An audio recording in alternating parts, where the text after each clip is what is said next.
আরও যারা আছে টিএমসির তাদেরকে যদি পুলিশ অ্যারেস্ট করে তাদের যে অন্যায়ের বিচার করে আমি খুশি হব, কেন তারা অন্যায় করেছে, অনেক অন্যায় করেছে। কিন্তু তা বলে পাবলিক তাদের ওপরে জুলুম করবে, গায়ে হাত তুলবে, আইনকে হাতে নেবে, এটা কোনোভাবে মেনে নিতে পারি না। যে আমার দুশ্মনী করেছে বলে আমি আনন্দ করব, এটা বাংলার জন্য ক্ষতি হবে, দেশের জন্য ক্ষতি। জনগণ তাদের বক্তব্য থাকতে পারে, মুখে অনেক কিছু বলতে পারে, কিন্তু মানুষের উপরে হাত তুলতে পারে না। হাত, তার জন্য বিচার আছে, আপনি কেস করতে পারেন, আইন প্রশাসন দেখবে। আজকে তোমাদের এত ক্ষমতা, তো এদের দুর্নীতির ফাঁস তো তোমাদের কাছে আছে, তোমরা তুলে নিয়ে এদের বিরুদ্ধে ব্যবস্থা করতে পারো। একটা যে প্রশ্ন করছেন আপনারা, এটা একটা প্রশ্ন চিহ্ন, এটা কিন্তু বিষয় বুঝার যে এদেরকে নতুন করে হাইলাইট করার একটা প্ল্যান হতে পারে, ওটা একটা ষড়যন্ত্র হতে পারে।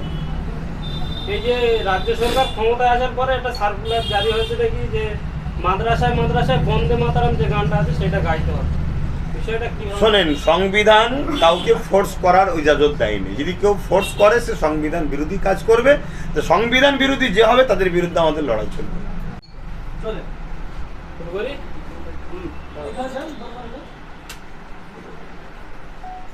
ভাইজান, বিজেপি ক্ষমতায় আসার পরে গতকাল দেখলাম সাংসদ অভিষেক বন্দ্যোপাধ্যায় এক কর্মীর বাড়ি দেখতে যাচ্ছিলেন, তাকে ডিম ছুঁড়ে মারা হলো। সেটা কিভাবে দেখছেন? বিষয়টা বাংলার আইন শৃঙ্খলালে প্রশ্ন উঠছে, কেননা ডিম ছুঁড়ে মেরেছে, যেটা পাশাপাশি তার শুনলাম শারীরিকভাবে তার গায়েও হাত দিয়েছে, জামা কাপড়ে ছুঁড়ে দিয়েছে। দেখুন, মানুষ মুখে কিছু কথা বলে, চোর বলে, এটা বলে, ওটা বলে, সেটাকে তো রোকা সম্ভব না। কিন্তু এই যে মানুষের গায়ে হাত তোলা, তাকে আক্রমণ করা, এটা আইন নিয়ে, নিরাপত্তা নিয়ে, প্রশাসনিক বা সরকারের যে নিরাপত্তা নিয়ে কিন্তু প্রশ্ন উঠছে। আমরা বিগত দিনে দেখেছি, টিএমসি যখন গভর্নমেন্টে ছিল, অনেক দলীয় নেতার জন্য তার দলের কর্মীরা যখন গেছে তাদের ওপরও হ্যারাসমেন্ট হতে হয়েছে। নওশাদ সিদ্দিকীর ওপরও বিভিন্ন জায়গায় হয়েছে, কলিকাতায় যেভাবে তাকে অত্যাচার করা হয়েছে।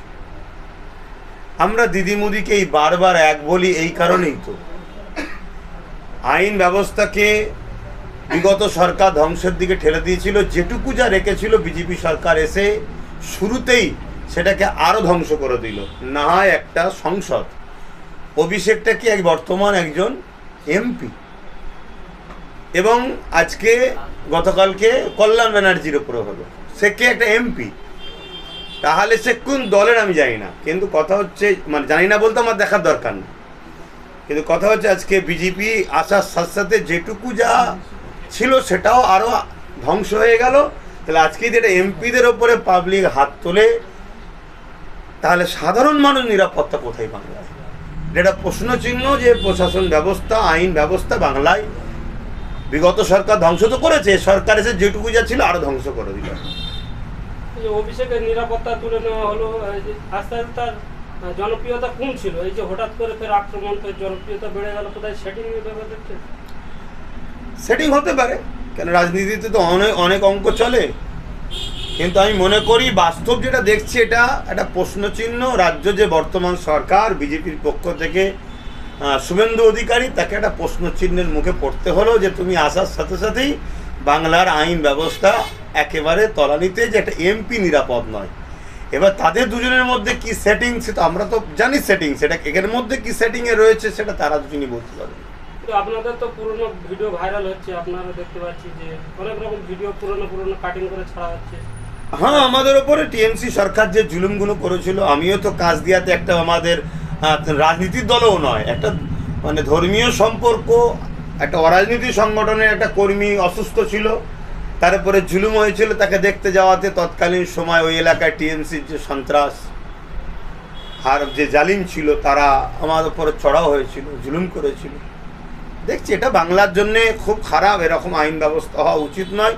এই জন্যই বলছি তো, বিগত সরকার, টিএমসি সরকার আইন ব্যবস্থাকে ধ্বংস করেছে, কিন্তু যেটুকু যা ছিল কমসে কম এমপিদের ওপরে এরকম হতো না। এই সরকার এসে সেটাও হচ্ছে। এদের দুজনের যে একই রোডে চলছে, আর এদের দুজনের তো একটাই মালিক আরএসএস, সে একই হাওয়া চলছে।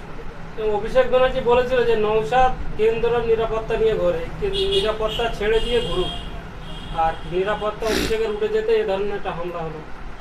অ্যাকচুয়ালি কথা হচ্ছে একটা বাচ্চা ছেলের মতো কথা, মূর্খর মতো কথা। আমি প্রায় বলেছি, প্রশাসন কেন্দ্র হয় না, রাজ্যেরও হয় না, প্রশাসন দেশের পাবলিকের ট্যাক্সের টাকায় হয়। নওশাদ যখন রাজ্য সরকারের কাছে চাইলো, দিল না, তখন কেন্দ্র সরকার দিল না, তখন হাইকোর্ট তাদেরকে দিয়েছে। কি দেশের সম্পদ দিয়েছে, দেশের যে অর্থ থেকে আমাদের ট্যাক্সের পয়সা যারা মাইনে পায় তাদেরকে গার্ড হিসাবে, নিরাপত্তা হিসাবে, নিরাপদ দেহরক্ষী দিয়েছে। এটা হচ্ছে বিষয়। দ্বিতীয় নম্বর কথা, আজকে অভিষেক ব্যানার্জির গার্ড তুলে নিয়েছে। এই অভিষেক ব্যানার্জি যখন বিগত দিন দিল্লি থেকে তার বাসভবন হোক বা পার্লামেন্টে যায়, সে তো কেন্দ্র সরকারের, দিল্লি সরকার তো বিজেপি, তাদের তো প্রশাসন লেখরে।